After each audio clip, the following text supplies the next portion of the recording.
Hello everyone. तो हम इस वीडियो में द मध्य प्रदेश विशेष न्यायालय अधिनियम 2011 पढ़ने वाले हैं।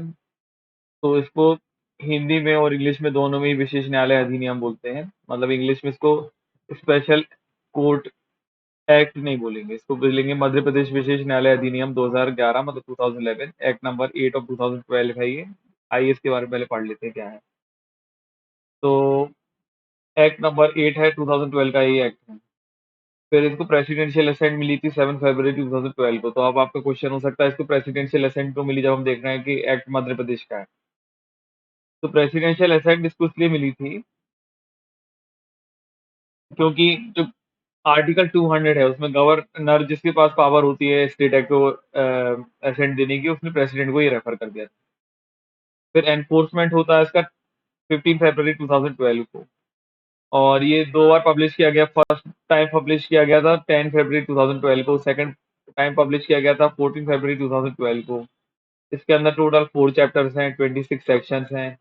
अथॉरिटी देखिए, स्टेट गवर्नमेंट का एक्ट है, मध्य प्रदेश का एक्ट है, मध्य प्रदेश में एप्लीकेबल होता है, तो पावर किसको रहेगी? स्टेट गवर्नमेंट को। तो state government of Madhya Pradesh में पावर रहेगी। एक्ट किस चीज से रिलेटेड है? तो एक्ट रिलेटेड है प्रिवेंशन ऑफ करप्शन एक्ट के भी यहाँ पे कुछ प्रोविजन के बारे में बताया हुआ है रहता है। या पहले प्रिवेंशन ऑफ करप्शन एक्ट आपको पता होना चाहिए, उसी से रिलेटेड है थोड़ा। और आईपीसी और सीआरपीसी के यहाँ पे प्रोविजंस लगते हैं, या कुछ सेक्शन आईपीसी के भी एप्लीकेबल हो जाते थे इस वाले एक्ट के अंदर।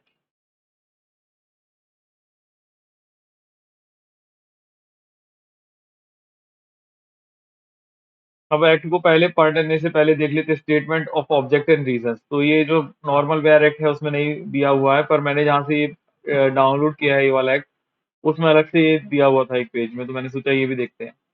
तो ये इसमें रीजन बता रहा है और ऑब्जेक्ट बता रहा है एक्ट का, तो पढ़ लेते हैं। तो in corruption cases of person holding public offices and public servant, the trial and punishment of accused has been made under the Prevention of Corruption Act। तो जो करप्शन के केसेस होते हैं, किसी भी पब्लिक ऑफिसर है या पब्लिक सर्वेंट है, उनका ट्रायल या उनको पनिशमेंट किस तरीके से दी जाएगी प्रिवेंशन ऑफ करप्शन एक्ट में, तो वो यहाँ पे बताया हुआ रहता है। तो दूसरा है with a view to curb the corruption, मतलब करप्शन को हटाने के लिए जो नेसेसरी है कि जो केस होंगे वो डिस्पोज ऑफ हो एक्सपीडियसली और एक्यूज को पनिशमेंट मिले। और जो प्रॉपर्टी उसने अर्न की है करप्शन करके, उसको कन्फिस्केट मतलब कन्फिस्केट किया जाए गवर्नमेंट को, जो कि गवर्नमेंट की कैसे यूटिलाइज करेगी? पब्लिक इंटरेस्ट में यूटिलाइज की। और by this such wrongdoers will be discouraged, और जो रॉन्ग डूअर्स हैं उनको डिस्करेज किया जाएगा। There is no end there will be positive effect on the society, तो सोसाइटी पे इसका पॉजिटिव इफेक्ट पर जिससे पड़े। और अब इसमें थर्ड पॉइंट बात करता है for the state purpose it is necessary to establish special court. तो इस पर्पस के लिए जरूरी है कि स्पेशल कोर्ट को एस्टेब्लिश किया जाएगा, जिसमें जज होंगे, जो कि जज या तो हो चुके होंगे, मतलब जज रह चुके होंगे, या जज होंगे कहाँ के, सेशन जज हो सकते हैं या एडिशनल सेशन जज, वो यहाँ पे काम कर पाएंगे। And it is also expedient to make some procedural changes, तो कुछ प्रोसीजरल चेंजेस की जरूरत भी थी करने की, जिससे अवॉइड कर पाए फाइनल डिटर्मिनेशन और इनोसेंस ऑफ एक्यूज का जो होता है उसको डिटरमाइन करने में जो टाइम लगता था, is eliminated without interfering the right to fair trial. तो फेयर ट्रायल के राइट्स भी इंटरफेयर नहीं हो और जल्दी से जल्दी ट्रायल हो जाए। और फिर उसके बाद है, एक मिनट बाद बार बार यहाँ आ जाता है, तो एक मिनट, हाँ। फिर in order to achieve aforesaid objective, तो इस ऑब्जेक्टिव को अचीव करने के लिए जो डिसाइड किया गया था सुटेबल लॉ बनाने के लिए, इनेक्ट अ सुटेबल लॉ, और फिर उसके बाद ये बिल बनाया गया, मतलब ठीक है। फिर स्टार्ट करते हैं इसका। तो सबसे पहले इसको प्रेसिडेंशियल असेंट का मिली थी 7 फरवरी 2012, हम देख ही चुके हैं। गैजेट में पब्लिश कब किया गया था ये भी देख चुके हैं, फरवरी 2012। प्रीएम्बल क्या बताता है कि एक्ट बताता है कि स्पेशल कोर्ट को बनाया जाए जिससे स्पीडी ट्रायल हो सर्टेन क्लास ऑफ ऑफेंसेस का, या जो भी प्रॉपर्टी है उसका कन्फिस्केशन हो जो कि इन्वॉल्व थी उससे कनेक्टेड मैटर्स में या इंसिडेंटल मैटर्स में। कभी एक्ट आया जो 62nd जो अपना ईयर था रिपब्लिक इंडिया का, तभी एक्ट आया। सेक्शन वन बात, चैप्टर वन है प्रिलिमिनरी, उसमें सेक्शन वन बात करता है short title extend and commencement. तो हमें ये पता ही है कि स्टेट एक्ट है तो whole of the state of Madhya Pradesh में एप्लीकेबल होगा। फिर कभी इन्फोर्स में आया था, तो जो डेट स्टेट गवर्नमेंट ने बताई हो, जो डेट मैंने आपको ऊपर मैंने पहले बताया था जब मैं पढ़ रहा था वहां से, उसमें बताया हुआ है, तो उस डेट से एप्लीकेबल हुआ है। तो आप वो देखिएगा फिर से। फिर एक्ट का मतलब है यहाँ पे प्रिवेंशन ऑफ करप्शन एक्ट 1988 का एक्ट जो है 49 नंबर एक्ट है 1988 का। फिर ऑथराइज्ड ऑफिसर कौन होगा यहाँ पे, तो ऑथराइज्ड ऑफिसर होगा कि जो बिलोंग करता है हायर जुडिशियल सर्विस से, या फिर जो भी सेशन जज रह चुका हो या एडिशनल सेशन जज रह चुका हो या हो सेक्शन 14 में। कोड का मतलब होगा यहाँ पे सीआरपीसी। डिक्लेरेशन का मतलब होगा कि जो डिक्लेरेशन यहाँ पे सेक्शन 5 में किसी ऑफेंस से रिलेटेड की गई है। ऑफेंस का मतलब कि यहाँ पे क्या होगा, तो ऑफेंस का मीन होगा means an offence of criminal misconduct. तो किसी ने भी अगर क्रिमिनल मिसकंडक्ट किया है जो कि अटैक करता है एप्लीकेशन ऑफ सेक्शन 13(1)(e। और 13(1)(e) इस एक्ट का नहीं, आप हमेशा याद रखिएगा 13(1)(e) इस एक्ट के बारे में बात नहीं हो रही। किस एक्ट के बारे में बात होगी, प्रिवेंशन ऑफ करप्शन एक्ट के बारे में। कि जो प्रिवेंशन ऑफ करप्शन एक्ट का सेक्शन 13 सबसेक्शन 1 क्लॉज ई है, वो यहाँ पे या तो इंडिपेंडेंट एप्लीकेबल होगा या कॉम्बिनेशन के साथ एप्लीकेबल होगा अदर प्रोविजंस ऑफ एक्ट में, और any other provisions of IPC, या तो किसी अदर प्रोविजन आईपीसी की भी यहाँ पे एप्लीकेबल होते हैं।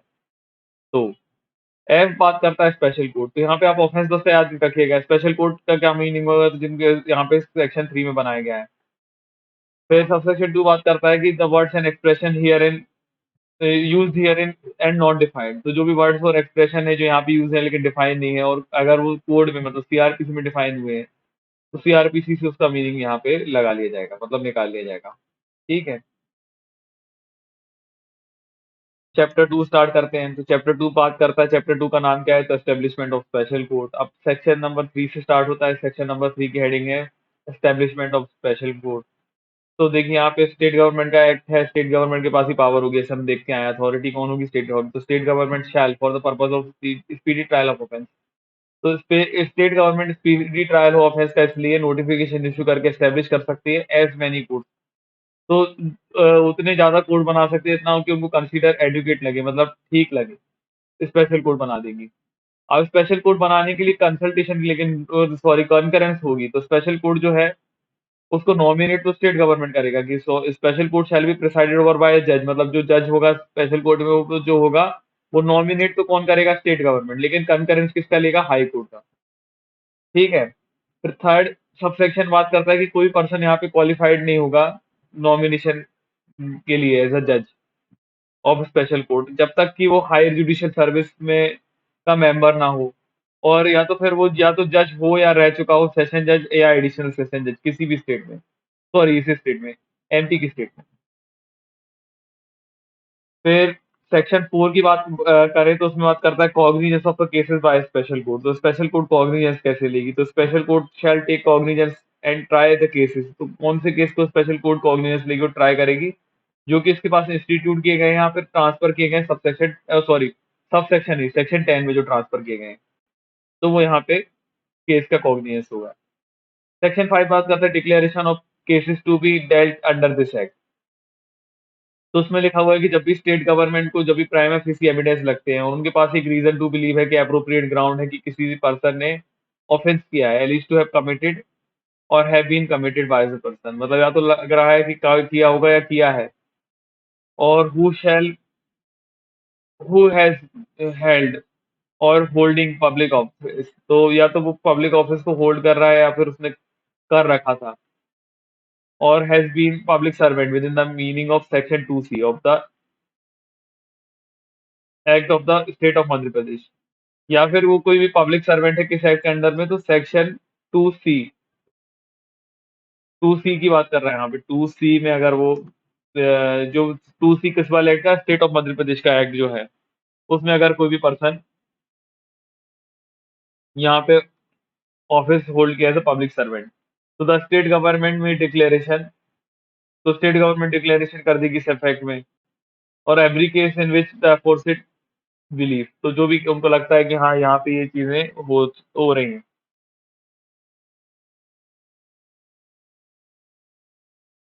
तो जो भी डिक्लेरेशन यहाँ पे की गई है वो किसी भी क्वेश्चन ऑफ कोर्ट, मतलब किसी भी कोर्ट में क्वेश्चन नहीं है उसके ऊपर होगा।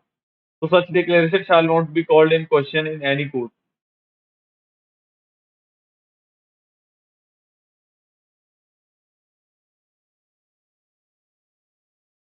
सेक्शन नंबर 6 बात करता है इफेक्ट ऑफ डिक्लेरेशन।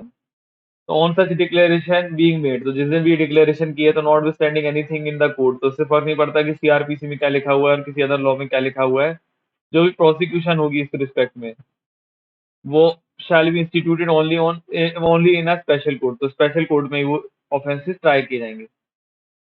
फिर सबसेक्शन 2 बात करता है कि where the declaration under section 5 related to offence in respect of which a prosecution has already been instituted and proceeding in relation thereto are pending in a court other than special court under this act। तो अगर जब भी declaration यहाँ पे की गई थी section 5 में और उसके रिलेटेड का जो भी ऑफेंस का प्रोसिक्यूशन है वो ऑलरेडी किसी भी कोर्ट में इंस्टीट्यूट हो चुका है या प्रोसीडिंग कहीं भी चल रही है, किसी भी कोर्ट में पेंडिंग है स्पेशल कोर्ट के अलावा, तो जो भी प्रोसीडिंग है, तो such proceeding shall not be standing anything contained in any other law for the timing in court. तो इससे फर्क नहीं पड़ता कि किसी अदर लॉ में क्या लिखा हुआ है, जो भी केस होंगे वो ट्रांसफर किसको हो जाएंगे, स्पेशल कोर्ट को ट्राई करने के लिए। यहाँ पे मतलब स्पेशल कोर्ट के पास ट्रांसफर हो जाएंगे कि वो स्पेशल कोर्ट इस एक्ट के अकॉर्डिंग ट्राई करे इस वाले एक्ट को, मतलब इस वाले ऑफेंसेस को। फिर सेक्शन 7 बात करता है jurisdiction of special court as to trial of offences. तो इसमें जो स्पेशल कोर्ट है shall have jurisdiction to try any person alleged to have committed offence in respect of which a declaration has been made under section 5। तो special court के पास jurisdiction होगा कि जो भी पर्सन है जिसके ऊपर आरोप है कि उसने ऑफेंस किया है सेक्शन 5 में जिसके खिलाफ डिक्लेरेशन हुई है, तो या तो वो प्रिंसिपल मतलब या तो उस पर्सन को भी ट्राई होगा ही, और उसका जो कॉन्स्पिरेटर है मतलब जिन लोगों ने उसके साथ मिलकर षड्यंत्र रचा हुआ है या षड्यंत्र किया हुआ है, एग्रीमेंट किया हुआ है मतलब क्रिमिनल कॉन्स्पिरेसी करने का, अब देखते हैं ना उसमें आईपीसी में है। और या तो फिर अबेटमेंट की है, मतलब अबेटमेंट मतलब किसी को भी किसी तरीके से दुष्प्रेरणा की है, मतलब उकसाया है, हेल्प की है, किसी भी तरीके कुछ भी किया हुआ है तो अबेटमेंट किया हुआ है। And all of them can be jointly tried there with at one trial according with the court. तो सबका एक साथ ट्रायल हो जाएगा अकॉर्डिंग विद कोर्ट से। सेक्शन 8 बात करता है procedure and powers of special court. तो special court special court shall in the trial of such cases follow the procedure prescribed by the court. तो स्पेशल कोर्ट जो भी प्रोसीजर फॉलो करेंगी वो कौन सा, सीआरपीसी का फॉलो करेंगी। और ट्रायल किस तरीके से होगा, ऐसा वारंट केस बिफोर मैजिस्ट्रेट की, जैसे मैजिस्ट्रेट वारंट केस का ट्रायल करते हैं। सबसेक्शन 2 बात करता है save as expressly provided in this act. तो जब तक अगर अलग से ना बताया गया तो तक जो प्रोविजंस होगा सीआरपीसी का एंड द एक्ट मतलब जो प्रिवेंशन ऑफ करप्शन एक्ट का है sir, so far they are not inconsistent with the provision of this act. तो जब तक वो प्रोविजन इस एक्ट से इनकंसिस्टेंट नहीं तब तक वो अप्लाई होंगे प्रोसीडिंग जो भी होगी स्पेशल कोर्ट के पास। And the purpose of state provisions, तो प्रोविजंस के स्टेट प्रोविजंस के लिए जो पर्सन कंडक्ट कर रहे हैं प्रोसिक्यूशन स्पेशल कोर्ट के स्पेशल कोर्ट में जो पर्सन प्रोसिक्यूशन कर रहे हैं उनको क्या माना जाएगा, पब्लिक प्रोसिक्यूटर माना जाएगा। फिर सबसेक्शन 3 बात करता है स्पेशल कोर्ट में pass upon person convicted by it. तो जब भी स्पेशल कोर्ट ने किसी पर्सन को कन्विक्ट कर दिया तो वो कोई भी सेंटेंस पास कर सकती है जो कि ऑथराइज्ड बाय लॉ होगी। And the punishment of offence which the person is convicted की जिस तरीके का ऑफेंस पर्सन को कन्विक्ट कर दिया गया उस तरीके की वो पनिशमेंट दे देगी। सेक्शन 9 बात करता है appeal against the order of special court. तो special not standing anything contained in the code, इससे फर्क नहीं पड़ता कि सीआरपीसी में क्या लिखा हुआ है। An appeal shall lie from any judgement and sentence of special court to high court. तो इससे फर्क नहीं पड़ता कि सीआरपीसी में क्या लिखा हुआ है, अगर अपील होगी किसी भी जजमेंट की या सेंटेंस की तो वो हो सकती है स्पेशल कोर्ट के किसके पास होगी, हाई कोर्ट में हो सकती है, और दोनों से रिलेटेड मतलब फैक्ट से रिलेटेड भी और लॉ से रिलेटेड भी। फिर सेक्शन 2 बात करता है एक्सेप्ट एज अफोर्सिट, मतलब जैसा ऊपर बताया उसके अलावा, मतलब उसके अलावा कोई भी अपील या रिवीजन नहीं होगा किसी भी कोर्ट में, किसी भी जजमेंट का, सेंटेंस का या ऑर्डर का जो कि स्पेशल कोर्ट ने दिया हुआ है।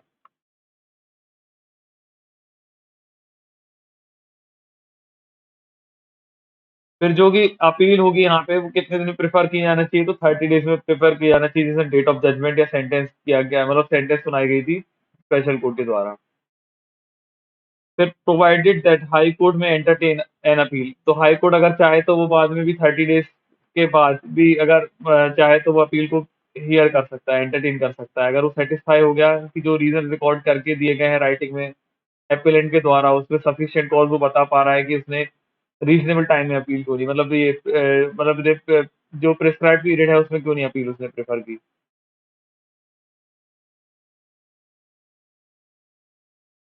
अब सेक्शन 10 के बारे में हम देख रहे थे, तो सेक्शन 10 ही आ गया यहाँ पे, ट्रांसफर ऑफ केसेस। तो notwithstanding the order provisions of this act, तो जो भी इस एक्ट के प्रोविजंस या जो भी ऑर्डर है उसको छोड़ के it would be open to the high court. तो हाई कोर्ट जो है वो ट्रांसफर कर सकती है केस किसी भी एक स्पेशल कोर्ट से अदर स्पेशल कोर्ट में। तो इससे फर्क नहीं पड़ता कि यहाँ पे जो प्रोविजन है इस एक्ट के या ऑर्डर है जो इस एक्ट के, उससे हाई कोर्ट के लिए हमेशा ओपन होगा कि किसी एक स्पेशल कोर्ट की केसेस को दूसरे स्पेशल कोर्ट में भेज सकती है। सेक्शन 11 बात करता है special court not bound to adjourn a trial. तो स्पेशल कोर्ट जो है वो किसी भी तरीके से shall not adjourn any trial for any purpose. तो स्पेशल कोर्ट जो है वो किसी भी तरीके से एडजर्न नहीं करेगी किसी भी ट्रायल को, किसी भी पर्पस को, जब तक कि एडजर्नमेंट उनके ओपिनियन में उनको ना लगे कि नेसेसरी है ये इंटरेस्ट ऑफ जस्टिस के लिए, for reasons recorded in writing. तो जनरली यहाँ पे एडजर्नमेंट नहीं होगा, लेकिन अगर उनको लगता है कि स्पेशल कोर्ट की जो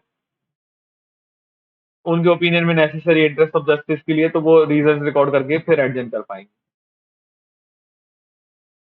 फिर जो सब सेक्शन 2 बात करता है वो कहता है कि special court shall endeavour to dispose endeavour and endeavour, मतलब हाँ endeavour, the special court shall have endeavour to dispose of the trial of the case with in a period of 1 year. तो 1 ईयर के अंदर उनको ये dispose of करना पड़ेगा from the date of institution of और ट्रांसफर। तो जो स्पेशल कोर्ट है उनको ये ट्राई करना पड़ेगा कि जो डिस्पोज ऑफ होगा वो मतलब डिस्पोज ऑफ करने का ट्राई करना पड़ेगा कि जब से ये केस फाइल हुआ उसके 1 ईयर से, जब जब से यह ट्रांसफर किया गया। मतलब स्पेशल कोर्ट के पास दो ही तरीके से केस आता है, तो इंस्टीट्यूट होगा उनके पास ओरिजिनली, या फिर किसी ने ट्रांसफर किया होगा हाई कोर्ट ने वगैरह ने। तो जिस दिन भी उनके पास ये केस आया उस दिन से उनको 1 ईयर के अंडर ये डिस्पोज ऑफ करना पड़ेगा, ऐसे ट्राई करना पड़ेगा। तो सेक्शन 12 बात करता है प्रिसाइडिंग जज में act on evidence recorded by predecessor. तो जो भी जज हैं जैसे स्पेशल कोर्ट के, उनका ट्रांसफर हो जाता है। जनरली हम देखते हैं कि स्पेशल कोर्ट में भी जजेस है उनका ट्रांसफर हो ही जाएगा 2 साल में, 3 साल में, जितना भी टाइम पीरियड के बाद स्टेट गवर्नमेंट करती हो या हाई कोर्ट करता हो। तो अ जज ऑफ अ स्पेशल कोर्ट में act on the evidence recorded by his predecessor या प्रीडिसेसर। तो मतलब जो भी जज होंगे जो बाद में वहां पे अपॉइंट हुए इस कोर्ट के अंदर, तो वो जो जज है वो जो पुराने मतलब पहले जो प्रिसाइडिंग जज था उन्हें जो वहाँ पे एविडेंस रिकॉर्ड किए गए हैं उनके बेसिस पे भी वो एक्ट कर सकते हैं, या फिर पार्टली जो उन्होंने रिकॉर्ड किया और पार्टली उनके और पुराने भी जो थे, मतलब वो उनके पहले भी कोई जज रह चुके हैं, तो प्रेडिसेसर और predecessor and partly recorded by himself, और या पार्टली उन्होंने रिकॉर्ड किया और पार्टली जो ये नए जज अपॉइंट हुए उन्होंने रिकॉर्ड किया, तो ऐसा वो कर सकते हैं। तो चैप्टर 3 में हम नेक्स्ट वीडियो से पढ़ेंगे।